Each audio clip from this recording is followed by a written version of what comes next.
Hi, in this video, let us have a discussion on care of orthosis. An orthosis is a product or device that supports a body part or joint.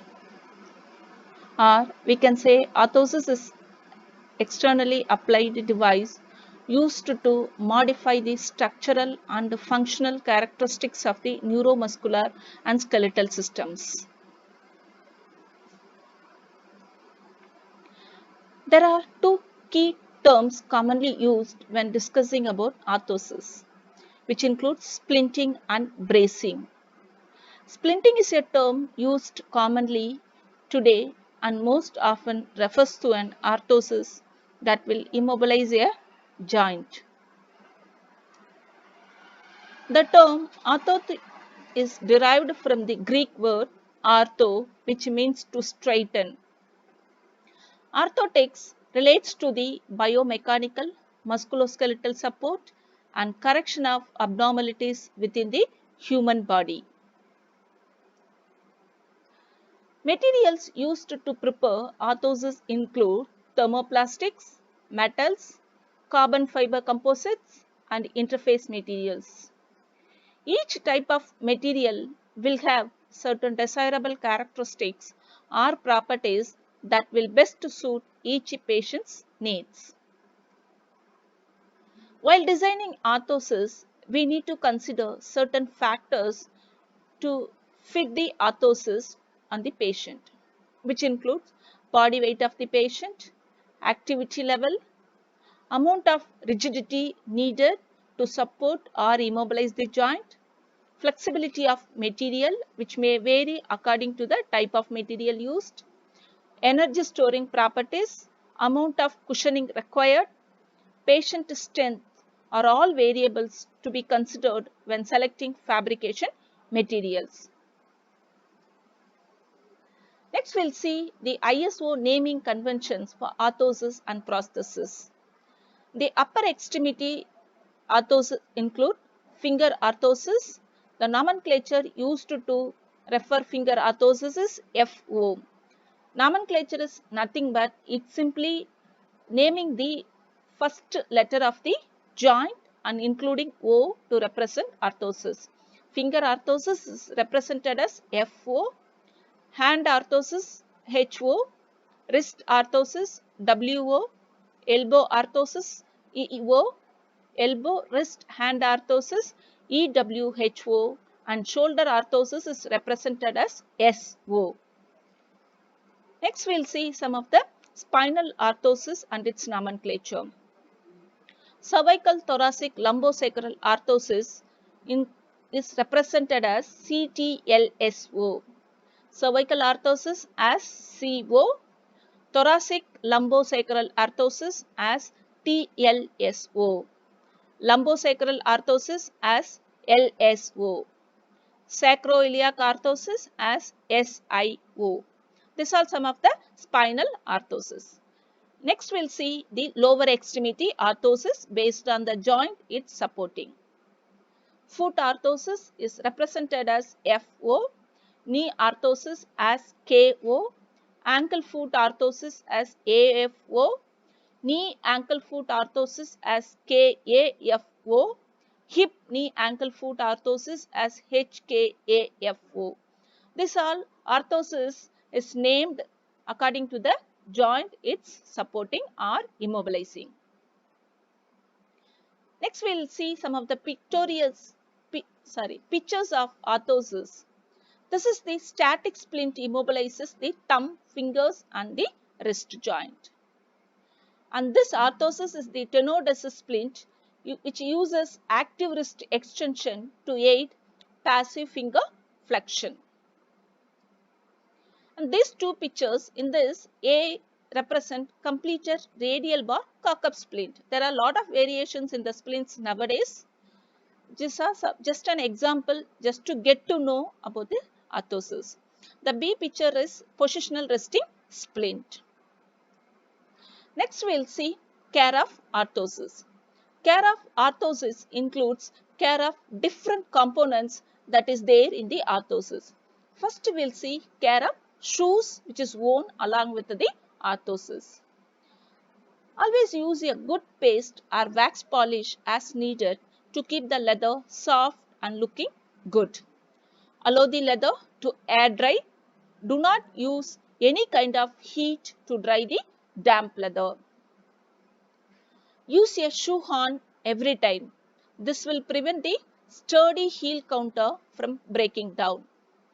Use the shoe trees to maintain the original shape. So whenever the shoes are kept in the resting, we can use the shoe trees to hang the shoes. So that will help to maintain the original shape rather than just laying the shoes on the shelf or on the floor. Shake the shoe every time before donning it to dislodge any debris.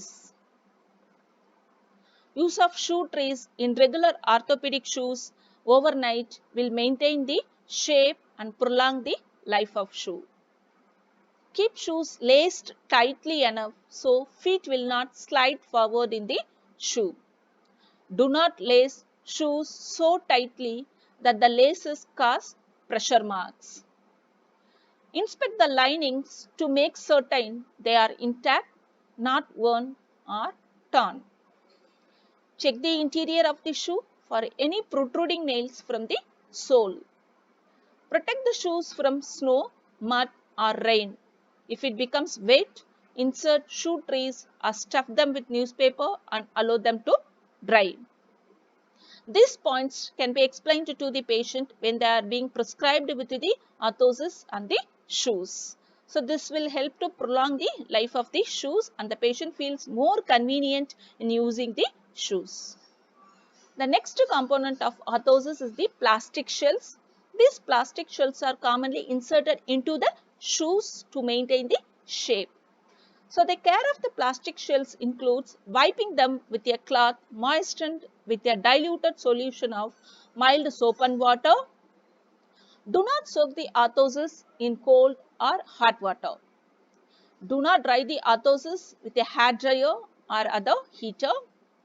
Avoid contact with heat or even leaving the orthosis or these plastic shells inside the car which is parked in the sign can damage the surface of the plastic shells.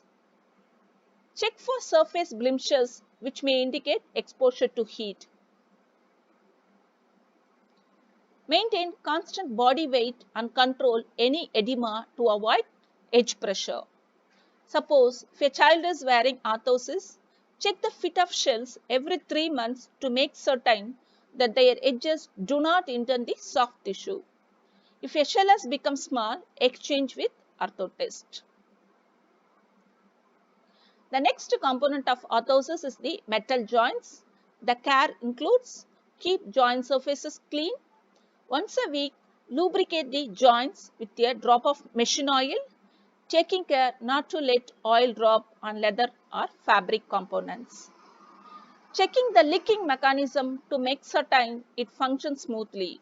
If not, exchange with orthotist. The next component is the metal uprights. Inspect the orthosis weekly to check for loose or missing screws or bolts and replace them if necessary. In a child's orthosis, check every 3 months to make certain that the orthosis fits properly. Next, metal bands. The metal bands need to be checked of its fit to make certain that the edges do not indent the soft tissues. If it is become small, replace it. This is about the different component of the orthosis. Next, we will see if the orthosis is made up of different materials, how to take care. Suppose if the orthosis is made up of leather, then the liner may be sprinkled lightly with the baby powder to keep it fresh. If the leather should not get soiled, it may be wiped with a damp cloth. If a deeper cleaning of leather is needed, saddle soap may be used on the leather to clean it. In this way, the life of the leather can be prolonged. Next, if the orthosis is made up of some fabric, example stockings. Always wear clean fabrics between the orthosis and the skin. Wear clean, non-elastic cotton stockings which should be higher than the orthosis. Wearing clean, non-elastic cotton stockings help to maintain the skin in a good condition. Smooth out all wrinkles when wearing stockings. Wash as per the manufacturer instructions. Next, we'll see care of accessories in the orthosis. The first accessories is the buckles. Always inspect buckles to make certain they are in good condition. Laces. Laces need to be checked at places in which the laces contact the ridge surfaces. Replace laces every 6 months to avoid unanticipated breakage. Straps. Straps of the orthosis need to be clean. So, clean hook and pile straps with a toothbrush moistened with diluted soap water to enable the closure to seal properly. Sometimes debris from the environment and clothing tends to accumulate in the surfaces of the straps. Inspect leather and fabric straps at places in which straps contact the ridges and replace as necessary. The next component is the wires. Protect wires from moisture. Avoid extensive traction on wires, especially transferring from one place to other. Next component is the batteries, which is very important in maintaining the batteries. If batteries need to be functioning for long period, then we need to recharge batteries nightly. Obtain a second set to be used while the primary set is being recharged, or if the original batteries need replacement. Check the batteries with a voltage meter every 6 months to determine their functionality or replace them. This is about the care of different components of the orthosis. Next, we can see how a skin can be maintained. So, general skin care advice includes examining skin carefully after removing orthosis. Usually, we advise after removing the orthosis, the person has to wash the skin with mild soap and water and pat dry thoroughly with a towel and apply the lotion or powder as required. Sometimes when the orthosis is removed, a large pink areas can be seen, which is quite normal, but usually they disappear after 15 to 20 minutes. Next, we'll see when to contact the orthotist. Suppose if there is any skin problems like excessive redness, edge pressure pain or blisters, or if a person gains weight of 10 pounds or more, the rivets, joints, straps or buckles loosen or break, if the velcro stops sticking. Before seeing the orthotist for adjustment, be sure to have brace worn for at least 30 minutes if possible. This will allow the orthotist to see the skin response and reaction to the pressure from the brace. Accordingly, the orthosis can be altered or manufactured. So, these things should be taught to the patient whenever they are being given the orthosis. To conclude, care of orthosis involves regular inspection and attention to the condition of the components, materials and accessories. Just simply laying the orthosis on the floor on the shelf overnight to get the air exchange will help them to maintain its integrity. These are some of the references. Thank you.